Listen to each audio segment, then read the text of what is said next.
a lot of things going on. Number one, found at less than a month old parking lot. I know it tells me an awful lot. Also tells me that she never had the opportunity to get out that puppiness with other puppies, which is the way they work it out. So perhaps her chasing and going after other animals is her way of getting that out. Now that she's 9.5 years old, going back to that early puppyhood. Not unusual for an older dog to go back to puppyhood to make them feel more comfortable if that was something that didn't make her feel that way. What I would recommend, number one, is just watching her carefully. In your backyard, make sure your backyard has a lot of other things that are interesting her. I have a tetherball in my backyard. I have a kiddie pool that I filled with sand where they can dig. So that's really important as well.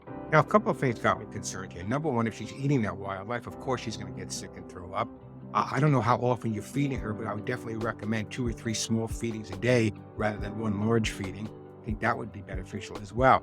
Now, in terms of diet, there's many good diets. I recommend Lucy Pet Food. There's a lot of great diets on the market for dogs and for cats. In terms of more protein in their diet, you might want to have that conversation with your veterinarian. However, just check out all the different pet foods. I recommend you go to the Lucy website, check out their pet food as well. I think there's a lot going on here. She's 9 years old now. Has this been going on for 9 years? Why is it a problem now?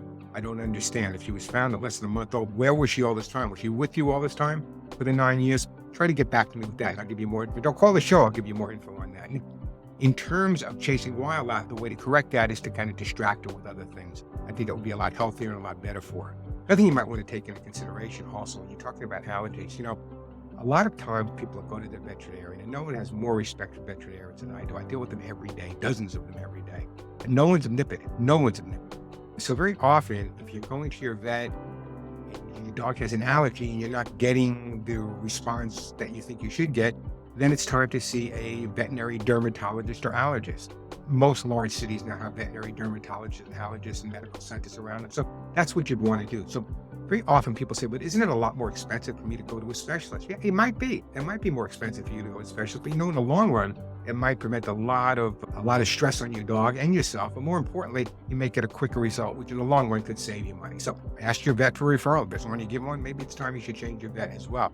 In terms of food, I would also speak to the allergist about that. But in terms of going after the wildlife, it's a tough habit to break once they've started doing it. It can be done, but again, distraction's the way to do it. Yelling, screaming, jumping up and down, and any abusive type of training is not going to work. So be more positive, make your backyard a lot more interesting for the dog to play with. And maybe there's some deterrents you can use to keep wildlife out of your yard as well. And you should be out in the yard with the dog when she's out there also. Hope that answers some questions. If you have more, give me a call on the radio show. We can always go a little further. But I want you to see a veterinary dermatologist. I want you to ask about diet for the dog at this point as well. And good luck to you, and give that pup a big hug and a kiss for me.